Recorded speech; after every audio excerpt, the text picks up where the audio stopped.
Online कक्षा में सभी विद्यार्थियों का स्वागत है।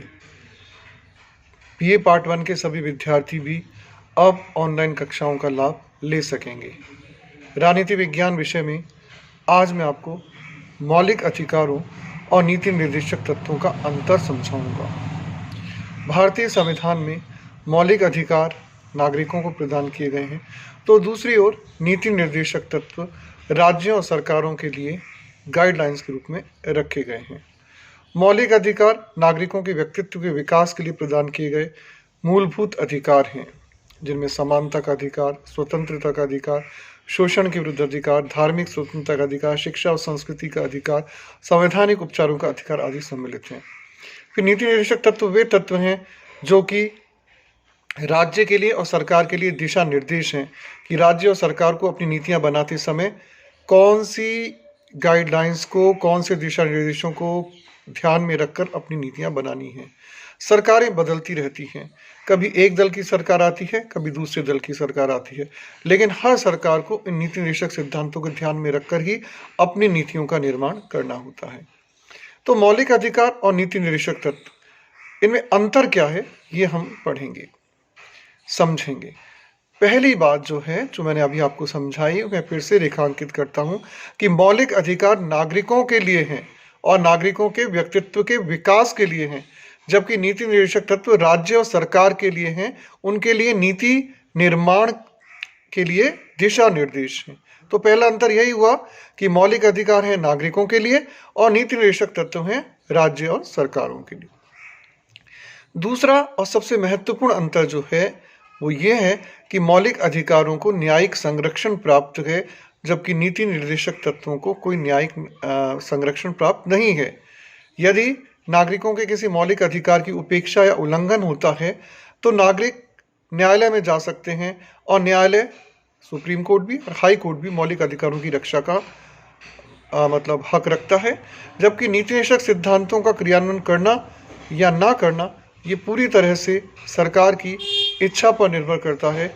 और अगर नीति निर्देशक सिद्धांतों का क्रियान्वयन नहीं भी करती है सरकार, तो उसके खिलाफ सर्वोच्च न्यायालय या उच्च न्यायालय में नहीं जाया जा सकता है। तो मौलिक अधिकारों को जहां न्यायालय का संरक्षण प्राप्त है, नीति निर्देशक तत्वों को वो प्राप्त नहीं है।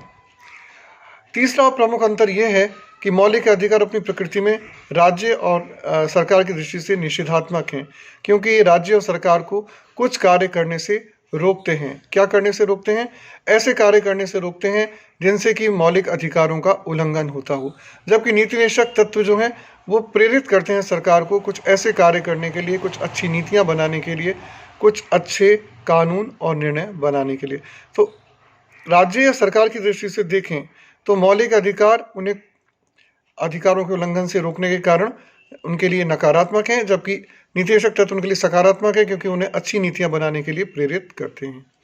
इस प्रकार मौलिक अधिकार और नीति निर्देशक तत्व दोनों में कोई विरोधाभास नहीं है, बल्कि ये दोनों एक दूसरे के साथ जुड़े हुए हैं, एक दूसरे के पूरक हैं, क्योंकि दोनों का अंतिम लक्ष्य है जन कल्याण, नागरिकों का कल्याण और नागरिकों की भलाई। तो हम ये कह सकते हैं कि मौलिक अधिकार और नीति निर्देशक तत्वों को परस्पर विरोधी मानना एक गलत धारणा है। ये अन्योन्याश्रित हैं और एक दूसरे के पूरक हैं।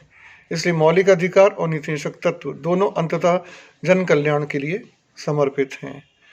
लेकिन जो सबसे बड़ा अंतर है दोनों में, वो यही न्यायिक संरक्षण का है। मौलिक अधिकारों को न्यायालय द्वारा लागू किया जा सकता है, जबकि नीति निर्देशक सिद्धांतों को लागू करना या न करना पूरी तरह सरकार की इच्छा पर निर्भर है। लेकिन कोई भी सरकार नीति निर्देशक तत्वों का भी पूरी तरह से उल्लंघन या उपेक्षा नहीं कर सकती, क्योंकि उसको चुनाव में जनता को जवाब देना पड़ता है। तो इस प्रकार हम कह सकते हैं कि मौलिक अधिकार और नीति निर्देशक तत्वों में कुछ अंतर होते हुए भी दोनों एक दूसरे से संबंधित हैं, अन्योन्याश्रित हैं और एक दूसरे के पूरक हैं।